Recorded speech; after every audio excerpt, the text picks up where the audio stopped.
भगवान श्री राम की कथा के विषय में गोस्वामी तुलसीदास जी कहते हैं किस कलयुग में राम कथा कली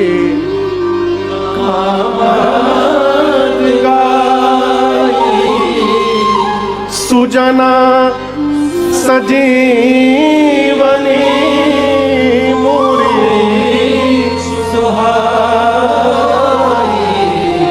भगवान श्री रामचरित्र के लिए गोस्वामी जी कहते हैं कलयुग में राम जी की कथा कामधेनु है।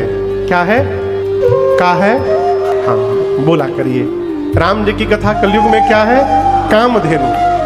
कामधेनु जी की विशेषता है आप उनके सामने जाकर जो कुछ भी मनोकामना करिए, कामधेनु आपकी मनोकामना पूरी कर देती है। गोस्वामी जी कहते हैं कलयुग में रामचरितमानस ही भक्तों के लिए कामधेनु है। जो भी इसकी सेवा करेगा ये कथा उसकी मनोकामना अवश्य पूर्ण करेगी। और बाबा कहते हैं सज्जनों के लिए तो संजीवनी बूटी है। संजीवनी बूटी।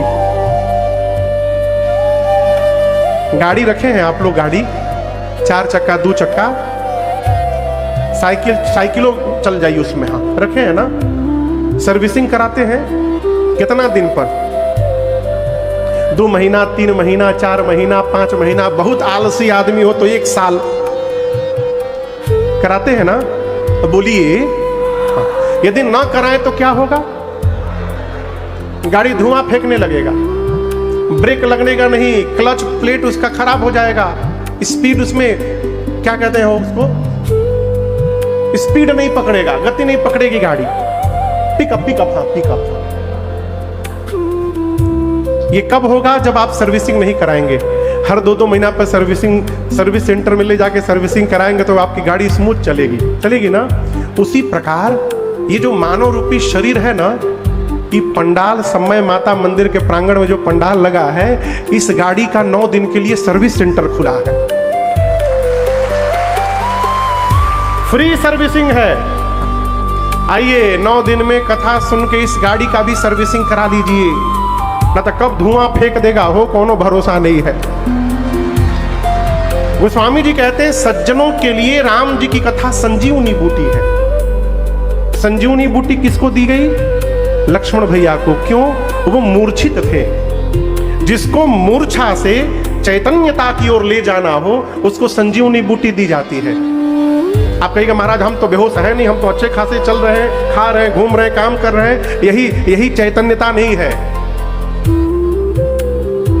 एक संत हुए पथिक जी महाराज, उनका एक पद है,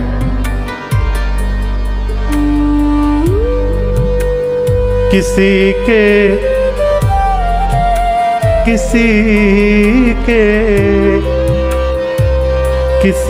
के काम जो आए उसे इंसान कहते हैं। पराया, हाँ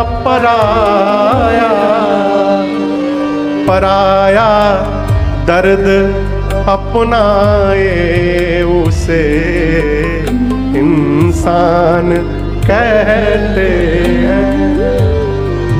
यूं भरने को तो दुनिया में पशु भी पेट भरते हैं।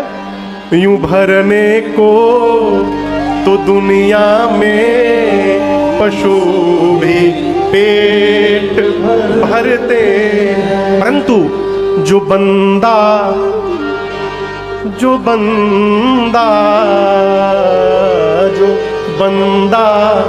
बांट कर खाए उसे इंसान कहते हैं। जो बंदा बांट कर खाए उसे इंसान कहते हैं।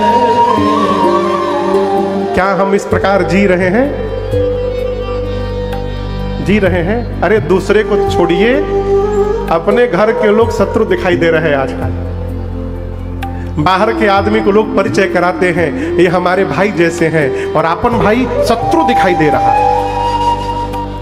एक बात याद रखिएगा, जहां जैसा लग जाता है ना वो अपना नहीं होता है। हम लोग कथाएं गाते रहते हैं, घूमते रहते हैं, किसी किसी के घर में जाते हैं, लोग कहते हैं महाराज इसको अपना ही घर मानिएगा। हम कुछ सुनते बोलते नहीं, हम सुनते बड़ा आनंद आता। जी जी, कब तक? 9 दिन तक। 10वें दिन मत मानिएगा, 9 दिन तक अपना घर मानिएगा। जो अपना घर होता है उसको मानना नहीं पड़ता है, और जिसको मानना पड़ता है वो अपना घर नहीं होता है। इसलिए यदि हम देखिए, जिस मनुष्य के सारे संबंध मधुर भाव से उसके साथ लगे हुए हैं, उस मनुष्य से अधिक धनवान संसार में दूसरा कोई नहीं हो सकता।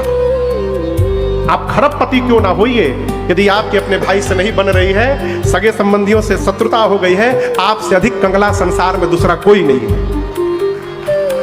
जिसके संबंध व्यवस्थित है, यही तो राम कथा है। वो राम जी ने संबंध के लिए संपत्ति का त्याग कर दिया।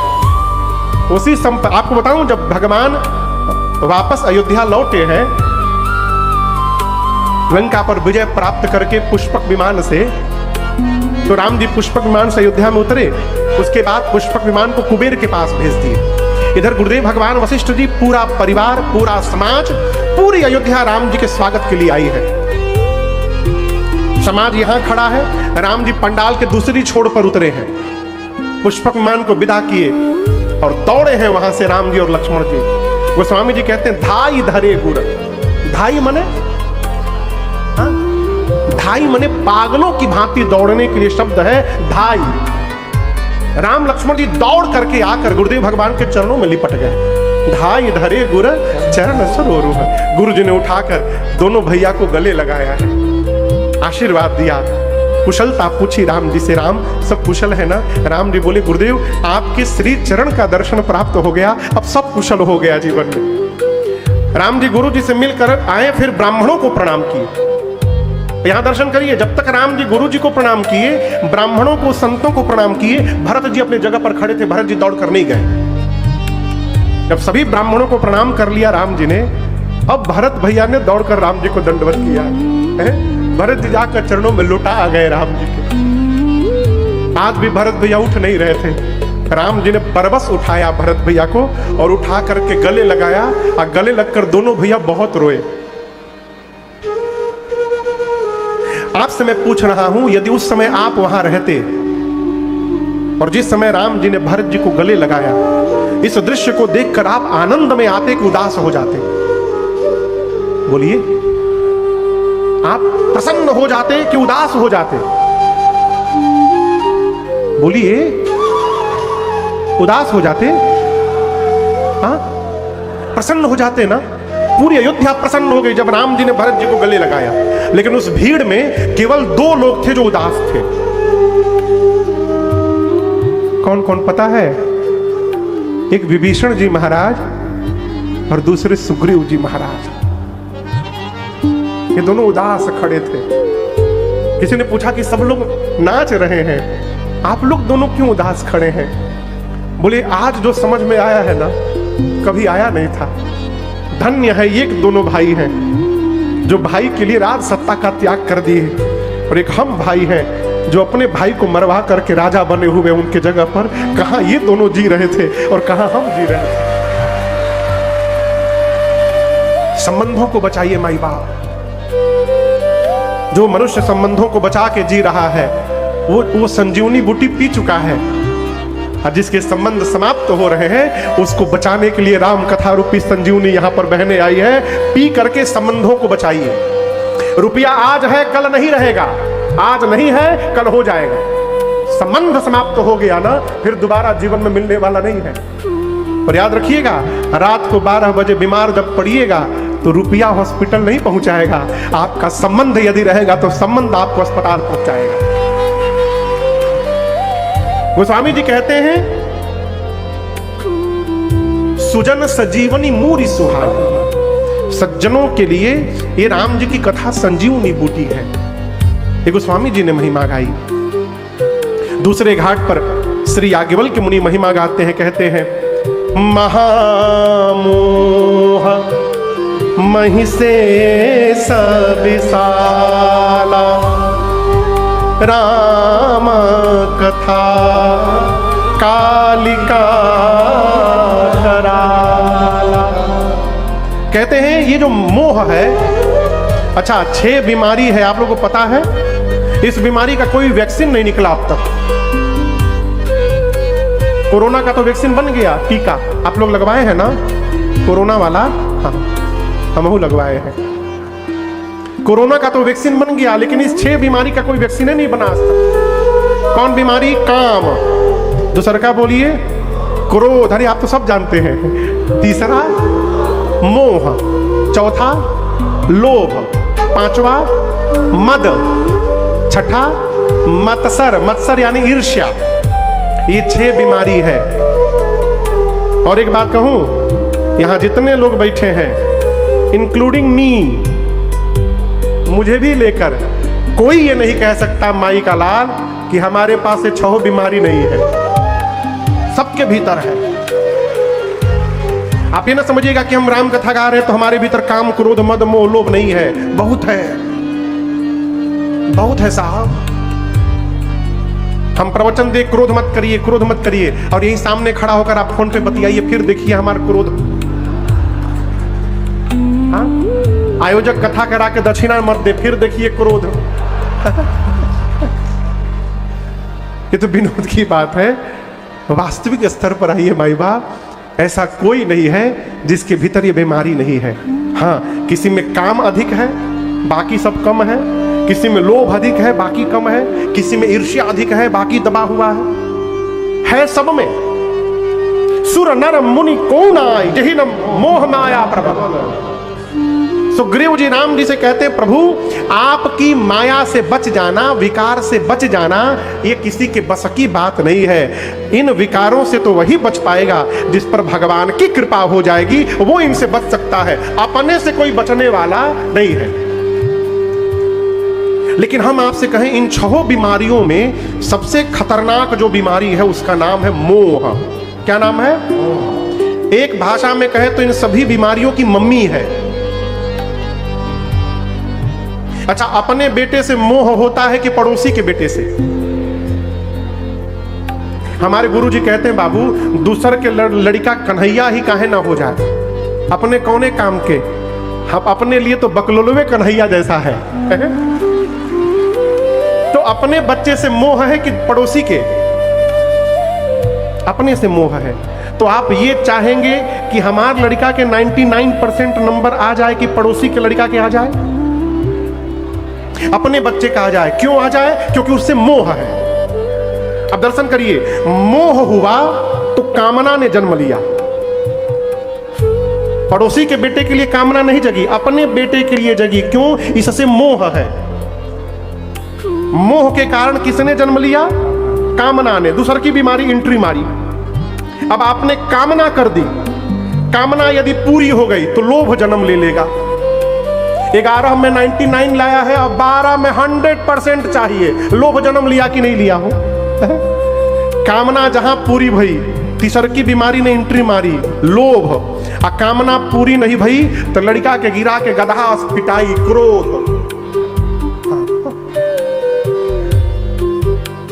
काम पूरा हुआ लोभ जन्म लेगा, काम पूरा नहीं हुआ क्रोध जन्म लेगा। अब दर्शन करिए, कामना पूरी हो गई, आप मिठाई का डब्बा लेके घूम रहे हैं कि 99% आया है केहू के लड़का हमारा लड़का जैसन, ये मद है। ये फ्री में एंट्री मारता है लोभ के साथ, ये मद है। और बगल वाले का 1 घंटे बाद पता चला कि हमारा तो 99% आया है, पड़ोसिया का तो 99.5% लाया है। ओह, आधा % से रह गया हमारा बचवा हो। अब ईर्ष्या ने जन्म ले लिया। आप दर्शन कर रहे हैं, एक मोह के कारण सभी बीमारी एंट्री मार रहे हैं। वो स्वामी जी कहते हैं, मोह सकल व्याधि न कर मूला। ये मोह सभी बीमारियों का जड़ है, बहुत खतरनाक है साहब। लेकिन हम आपसे कहें, बिना मोह के व्यवहार हो ही नहीं सकता। हमारे पूज्य महाराज एक पद गाते हैं, मैं केवल अंतरा सुना रहा हूं, पहले मुखड़ा सुना लूं। कहते हैं, अरे कर्म करो पर ध्यान रहे पथ छूटे ना। कौन सा पथ? धर्म का पथ। कौन सा पथ? धर्म का पथ। कर्म करो पर ध्यान रहे पथ छूटे ना। और इतनी देवो हवा ये गुब्बारा फूटे ना। अरे कर्म करो पर ध्यान रहे पथ छूटे ना। इतनी देवो हवा ये गुब्बारा फूटे ना। साधक कहता है एक बार मोह भी करिए सावधान, पर बोध नष्ट ना हो। ना ना ना ना ना, दूसरा अंतर गा दी हम। आइए फिर से आते हैं। एक बार क्रोध भी करिए पर बोध नष्ट ना हो। क्रोध में सबसे पहले बोध समाप्त होता है। आदमी गुस्साता है तो आपने खोपड़ी दीवार पर मारता धड़ाम से। अच्छा आप बताइए, आपन खोपड़ी दीवार पर पीटने से का फूटेगा? दीवार, आपन खोपड़ी। लेकिन क्रोध के समय ये बोध समाप्त हो जाता है कि आपन फूटी की दीवार फूटी। क्रोध सबसे पहले बोध को समाप्त कर लेता है। साधक कहता है क्रोध कितना करना है कि बोध ना समाप्त हो जाए, लिमिट में। एक बार क्रोध भी करिए पर बोध नष्ट ना होवे।